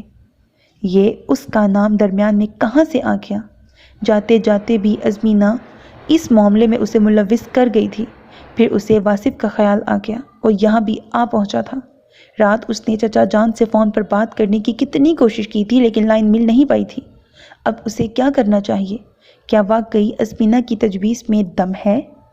اس کی سوچ ابھی یہیں تک پہنچی تھی کہ آنٹی بلانے آ گئی۔ چلو بیٹا، تم افریدی صاحب تم سے ملنے کے خواہش مند ہیں۔ اس کا دل بہت کچھ پوچھنے کو چاہا، لیکن وہ اتنی پریشان اور فکر مند نظر آ رہی تھیں کہ اس کی پوچھنے کی ہمت نہیں پڑی۔ باہر اب اچھی خاصی چہل پہل ہو گئی تھی۔ ناشتے وغیرہ سے فارغ ہونے کے بعد لوگ شام کی تیاریوں میں مصروف تھے۔ کچھ معمر حضرات بارات کے خاطر تواضع کے لیے ہوٹل روانہ ہو رہے تھے۔ ابھی تک کسی کو اندازہ نہیں ہوا تھا کہ گھر پر قیامت ٹوٹ چکی ہے۔ آنٹی ایک بار پھر حسن کو کچھ ہدایات دیں اور اسے لے کر ڈرائنگ روم میں داخل ہو گئیں۔ وہ بڑی شاندار اور رعب دار شخصیت کے مالک نظر آئے، لیکن جب انہوں نے رفیدہ کو نزدیک بٹھا کر نہایت شفقت اور ملائمت سے سوال کرنے شروع کیے تو اس کا خوف اور گھبراہٹ کافی حد تک کم ہو گئے۔ اسے حیرت اس وقت ہوئی جب وہ اس کے ڈیڈی اور چچا جان دونوں سے بخوبی واقف نکلے۔ میرا خیال ہے کہ میں تمہارے چچا جان سے جرمنی فون پر بات کر لوں۔ بیٹا ذرا مجھے نمبر بولتی جاؤ، وہ فون اپنے نزدیک کھسکاتے ہوئے بولے۔ وہ لائن جو رات کسی صورت میں مل کے نہیں دے رہی تھی، ابھی پہلی بار میں ہی مل گئی۔ دیر تک ان کی بات چیت چچا جان سے ہوتی رہی۔ رفیدہ غائب دماغی کا شکار تھی۔ اس کی کچھ سمجھ میں نہیں آ رہا تھا کہ ہو کیا رہا ہے۔ ہاتھ پیر ٹھنڈے برف ہو رہے تھے اور دماغ سائیں سائیں کر رہا تھا۔ کیا وہ اتنی بے مصرف اور فالتو ہے کہ اس کی مرضی معلوم کیے بغیر اتنا بڑا فیصلہ کیا جا رہا تھا؟ اچانک ریسیور اس کے کان سے لگا دیا گیا۔ وہ چونکی۔ تمہارے چچا تم سے بات کرنا چاہ رہے ہیں، نجم آفریدی بہت محبت بھرے لہجے میں کہہ رہے تھے۔ السلام علیکم چچا جان۔ اس کی مری مری آواز نکلی، بیٹا میں تمہارے سامنے ہمیشہ شرمندہ رہا اپنے نالائق بیٹے کی وجہ سے۔ جو کوتاہیاں مجھ سے تمہارے سلسلے میں ہوئیں، میں اس کے لیے ہمیشہ شرمسار رہوں گا۔ خدا نے یہ بہت اچھا موقع فراہم کیا ہے، یہ خاندان، یہ لڑکا، سب میرا دیکھا بھلا ہے۔ ہم لوگوں کی آپس میں بزنس ڈیلنگ ہوتی رہی ہے۔ یہ ایک ایسا مضبوط سائبان ہے کہ جو تمہارا تعلق اس سے جڑ گیا تو کسی کی مجال نہیں ہے کہ تمہاری طرف نظر اٹھا کر دیکھے۔ لیکن ایسا کس طرح سے ممکن ہے چچا جان؟ وہ ازمینہ کی بجائے وہ کہتے کہتے رک گئی۔ جو وہ محسوس کر رہی تھی اسے سمجھا نہیں پا رہی تھی۔ یہ سب تم ان لوگوں پر چھوڑ دو، وہ خود کر لیں گے۔ میری مفصل بات چیت اس سلسلے میں ہو چکی ہے۔ میں پہلی فلائٹ سے تمہارے پاس پہنچنے کی کوشش کر رہا ہوں۔ خدا تمہیں ہمیشہ خوش رکھے۔ لائن بے جان ہو گئی تو فیصلہ ہو چکا۔ اس کا دل دھڑک دھڑک کر بے قابو ہوا جا رہا تھا۔ جسم کے ہر مسام سے بے تحاشا پسینہ چھوٹ پڑا۔ ریسیور رکھتے وقت اس کے ہاتھ کپ کپا رہے تھے۔ آنٹی نے اٹھ کر اسے سینے سے لگا لیا۔ انشاءاللہ اپنے اس فیصلے پر تم پچھتاؤ گی کبھی بھی نہیں۔ دعا کرو ہم سب کی عزت اللہ بنائے رکھے۔ انکل نے بھی اس کے سر پر ہاتھ رکھا تھا۔ ان کی آواز واضح طور پر آنسوؤں میں ڈوبی ہوئی تھی۔ پھر نہ جانے کیا کیا ہوتا رہا۔ اس کے نزدیک کسی کو آنے نہیں دیا گیا۔ آنٹی نے اسے خود ہی تیار کیا اور میرج ہال لے گئیں۔ یہ بھی شکر تھا کہ ان دونوں کی مشترکہ دوستیں علی گڑھ سے شادی میں شریک ہونے آئی ہی نہیں تھیں۔ ان کو فون کر کے انوائٹ کرنے کا کام ازمینہ نے اپنے ذمہ لیا تھا، نہ جانے فون کیے بھی تھے یا نہیں۔ رفیدہ پر خوف اور گھبراہٹ کا غلبہ تھا۔ ایک ایک لمحہ اس پر بھاری گزر رہا تھا۔ ہر آہٹ پر اسے گمان ہوتا کہ کچھ ہو جائے گا۔ لیکن وقت گزرتا گیا اور کچھ بھی نہ ہوا۔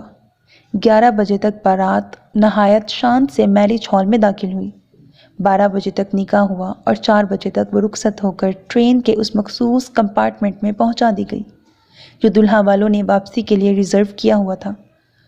آنٹی اس کے پاس سے 1 سیکنڈ کے لیے نہیں ہٹی تھی۔ اس کا چہرہ لمبے سے گھونگھٹ میں چھپا ہوا تھا اور کسی کو اس کے نزدیک آنے کی اجازت نہیں تھی۔ اس کی مووی اور فوٹوگراف بنانے کے لیے جب لڑکیاں ضد کرنے لگیں تو آنٹی نے اس کی فرضی بیماری کے لمبے قصے سنا ڈالے۔ بہرحال وہ ناکام لوٹی تھی۔ رفیدہ کو بھاری بھرکم جہیز کے ساتھ رخصت کیا گیا تھا۔ لوگوں میں دلہن کو نہ دکھانے پر چہ مگویاں تو ہوتی رہی تھیں، لیکن یہ کسی کو اندازہ نہ ہو پایا تھا کہ ازمینہ کی جگہ رفیدہ رخصت ہو گئی ہے۔ رفیدہ کے متعلق کئی کزنز نے آنٹی سے پوچھا تھا۔ وہ یہاں اتنے دنوں سے تھی اور سبھی لوگ اس سے بخوبی واقف بھی ہو گئے تھے۔ نہ جانے آنٹی نے کیا جواب دے کر سب کو مطمئن کیا تھا۔ وہ شور شرابے کے باعث سن نہ سکی۔ راجدھانی ایکسپریس لکھنؤ سے ممبئی کی جانب رواں دواں تھی۔ اس نے قدرے پرسکون ہو کر ارد گرد کا جائزہ لیا۔ یہ ٹرین کا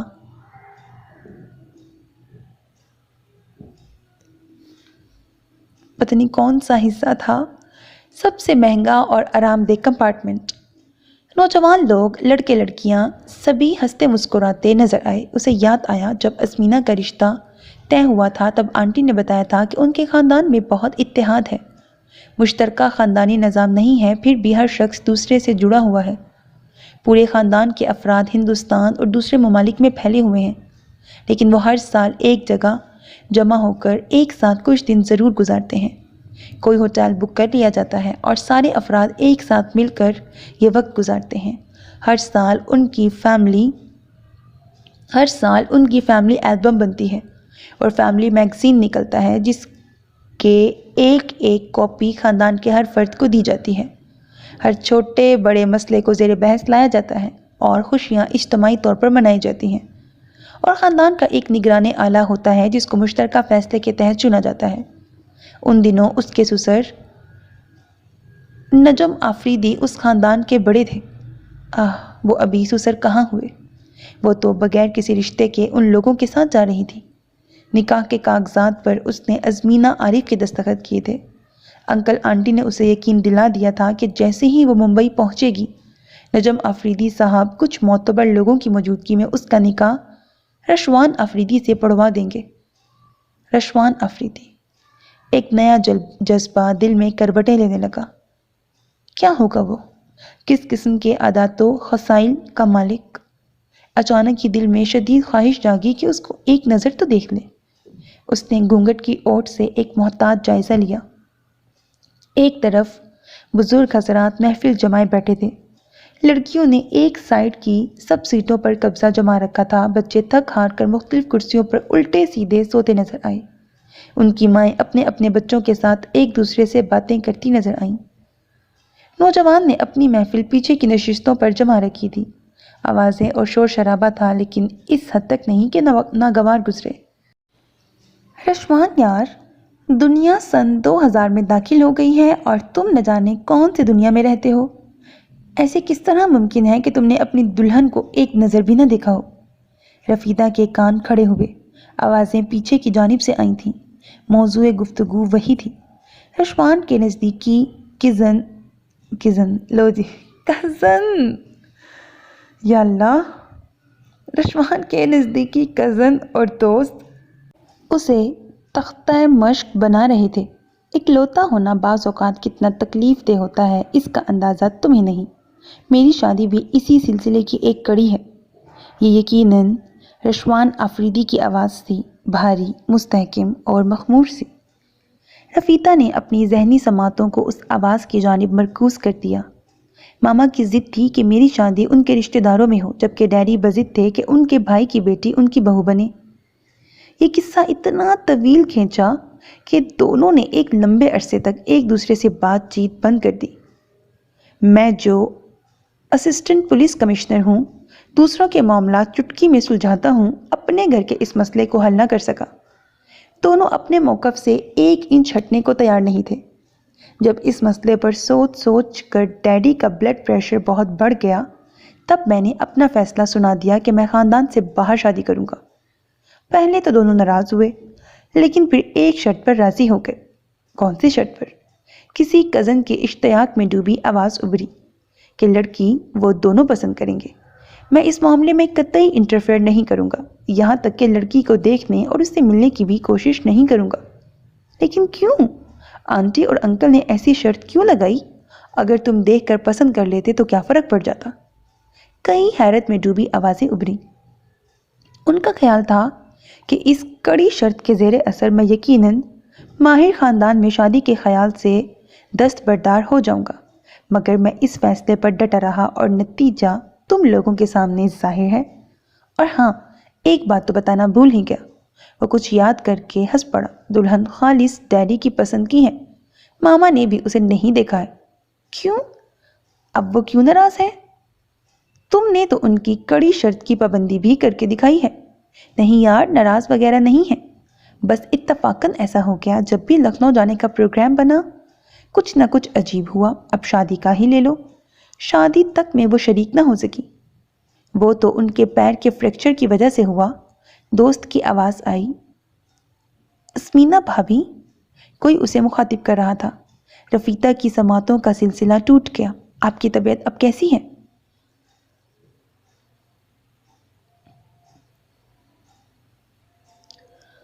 ہم پینٹری کار والوں کو مشروبات کا آرڈر دے رہے ہیں، آپ کیا لینا پسند کریں گی؟ رفیدہ کے دل پر چوٹ سی لگی، کیا وہ اپنی شناخت بھی کھو دے گی؟ اس سے پہلے کہ وہ کوئی جواب دیتی، نجم آفریدی صاحب کی تیز آواز سنائی دینے لگی۔ وہ شاید درمیان میں کھڑے ہو کر کچھ کہہ رہے تھے۔ چاروں طرف اچانک ہی خاموشی چھا گئی۔ ہماری بہو کا نام حالانکہ ازمینہ ہے، مگر ہماری دلی خواہش ہے کہ اسے رفیدہ کہہ کر پکارا جائے۔ یہ نیا نام ہم آج سے اسے دے رہے ہیں۔ آپ لوگ جانتے ہیں کہ ہمیں بیٹی کی کتنی خواہش تھی۔ ایک عرصے تک ہم اللہ سے دعائیں مانگتے رہے، پھر دل کو یہ کہہ کر تسلی دے لی کہ جب بہو آئے گی تو ہم اس کو رفیدہ کا نام دے کر اپنی بیٹی بنا لیں گے۔ وہ کہہ رہے تھے اور رفیدہ کے دل میں تشکر کے دریا موجزن تھے۔ وہ واقعی اس کے ڈیڈی ہی کی طرح تھے، پر محبت، خیال رکھنے والے اور وعدہ نبھانے والے۔ ہمیں یقین ہے کہ ہمارا بیٹا بھی اس خواہش کا احترام کرے گا۔ یہ کہہ کر انہوں نے رشوان کی جانب دیکھا۔ وہ تو سب ٹھیک ہے بھائی صاحب، لیکن اپنی بہو کا دیدار تو کروا دیں۔ یقین جانیں اب تک اس کی ایک جھلک بھی ہم نے نہیں دیکھی۔ یہ کوئی معمر خاتون تھی۔ کیا یہ پروگرام کل تک کے لیے ملتوی نہیں کیا جا سکتا؟ وہ ہنس کر بولے، اصل میں ہماری سمدھن نے ایک وہم دل میں ڈال دیا ہے۔ ان کا کہنا تھا کہ دلہن کو سب سے پہلے دلہا کو دیکھنا چاہیے، ورنہ دونوں کی زندگی خوشگوار نہیں گزرتی۔ یہ تو اور بھی اچھا ہے، رشوان کی ایک شوق سی کزن بولی۔ دلہن بھابھی کو یہاں سامنے بٹھا دیتے ہیں، پہلے رشوان بھائی دیدار کریں گے، پھر ہم سب دیکھ لیں گے۔ اب کل تک انتظار نہیں ہوتا انکل؟ ہرے! نوجوان گروپ نے ایک شور مچا دیا۔ زبردست تجویز ہے، انکل کو اجازت دینی ہوگی۔ اوکے اوکے، تجویز پسند آئی۔ ڈیڈی ہنستے ہوئے واپس اپنے ہم عمروں میں جا بیٹھے۔ لڑکے لڑکیوں میں ایک جوش سا پیدا ہو گیا، سبھی نے اسے اطراف سے ایک گھیرا ڈال دیا۔ لڑکے رشوان کو چھیڑ رہے تھے، ان کے ہونٹوں پر بڑی دلنشیں مسکراہٹ تھی۔ پھر ان کا ہاتھ پکڑ کر دلہن کے روبرو کر دیا گیا۔ ایک دو شرارتی لڑکیوں نے اپنے دوپٹے اتار کر دونوں کے سروں پر ڈال دیے۔ رفیدہ اس اچانک افتاد پر بوکھلا گئی۔ دو ہاتھ اس کا گھونگھٹ اٹھا رہے تھے، ایک غیر مانوس سی خوشبو اس کے آس پاس بکھری ہوئی تھی۔ جس شخص کو دیکھنے کی وہ اتنی دیر سے تمنا کر رہی تھی وہ اتنے نزدیک آ گیا تھا۔ نظریں شرم و حیا کے بوجھ سے اوپر اٹھنے کو تیار نہیں ہوئیں۔ دیکھنے والا مبہوت ہو گیا۔ ڈارک پرپل سوٹ پر سلور وائٹ کام تھا، باریک ڈائمنڈ کا سیٹ۔ رفیدہ پر نظریں نہیں ٹھہر رہی تھیں۔ رشوان کو یہ تو یقین تھا کہ وہ لڑکی یقیناً خوبصورت ہوگی، یہ اس کے وہم و گمان میں بھی نہیں تھا۔ پہلی نظر میں اس کا سجا سجایا خیرہ کن حسن دل و دماغ کی تمام تر صلاحیتوں کو معطل کر گیا، لیکن دوسری اور تیسری نظر میں وہ پہچان گیا کہ یہ وہی لڑکی ہے جس نے اس کے ساتھ لندن سے دہلی تک کا سفر کیا تھا۔ وہاں وہ پینٹ شرٹ میں مکمل سادگی کا پیکر تھی اور اب دلہن بنی خون کی گردش بڑھا رہی تھی۔ کہاں کہاں نہیں ڈھونڈا تھا اسے۔ یہ اس زمانے کی بات ہے جب اس نے IPS کا امتحان پاس نہیں کیا تھا۔ ڈیڈی نے اسے خالی دیکھ کر اپنے بزنس میں لگا لیا تھا، اسی لیے تلاش میں نہ جانے کتنے چکر اس نے انگلینڈ کے لگائے تھے۔ اتنی دیر نہیں، سبھی کزنز چلانے لگے۔ ارے دیکھنا یارو، کہیں کھڑے کھڑے بے ہوش تو نہیں ہو گئے؟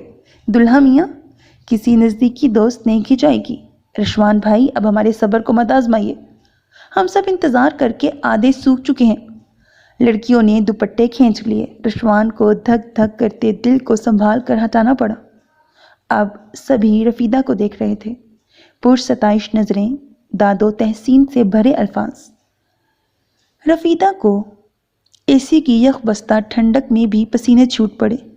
ماشاءاللہ بھائی جان، آپ کی بہو ہزاروں میں نہیں لاکھوں میں ایک ہے، آپ نے یقیناً ہیرا تلاش کیا ہے۔ یہ رشوان کی پھوپھی تھی جو بڑے خلوص سے رفیدہ کو پیار کر کے اسے اس کی سیٹ پر بٹھا رہی تھی۔ ہمارے بیٹے کی کیا رائے تھی؟ ڈیڈی رشوان سے مخاطب تھے۔ مجھے آپ کی پسند سے کبھی انحراف ہو سکتا ہے؟ میں جانتا ہوں آپ کی چوائس ہمیشہ بہت اعلیٰ ہوتی ہے۔ اس کی پہلی مثال تو ماما ہی ہے، وہ بھی انہی کا بیٹا تھا۔ شرارتی انداز میں ہنستے ہوئے کہہ رہا تھا۔ تمہاری ماما کی غیر موجودگی نے مجھے اس بار بہت سی پریشانیوں میں اکیلا ڈال دیا ہے۔ وہ شادی میں شریک ہوتی تو مجھے بہت سے فیصلوں کا بوجھ اکیلے نہ اٹھانا پڑتا۔ آن کی آن میں وہ فکر مند سے ہو گئے۔ بس کچھ ہی گھنٹوں میں ہم ماما کے پاس پہنچنے والے ہیں، دیکھنا ان کا پیر بالکل ٹھیک ہوگا اور ہمیں ریسیو کرنے اسٹیشن پر موجود ہوں گے۔ رشوان انہیں تسلی دینے لگا۔ کتنی خوشی خوشی وہ شادی کی تیاریوں میں مصروف تھیں۔ پرسوں ہی تو اچانک سیڑھیوں سے اترتے ان کا پیر پسلا تھا۔ حالانکہ فریکچر وغیرہ نہیں ہوا تھا، لیکن سوجن بہت آ گئی تھی، اس لیے باوجود کوشش کے وہ بارات میں شامل نہ ہو پائی تھیں۔ وہ رفیدہ کو دیکھتی تو کتنا خوش ہوں گی۔ بے ساختہ ہی ان کی نگاہیں رفیدہ کی جانب اٹھی تھیں اور پھر وہیں جم کر رہ گئیں۔ اس لڑکی کا ساتھ حاصل کرنے کے لیے اس نے بارگاہ الہی میں کتنی دعائیں کی تھیں، ہر چہرے میں اسے تلاش کیا تھا اور پھر ناکام ہو کر والدین کی پسند پر شاکر ہو گیا تھا۔ کیا کوئی آرزو ایسے بھی پوری ہو سکتی ہے؟ اپنی خوش قسمتی پر پہلی بار وہ ایمان لے آیا تھا۔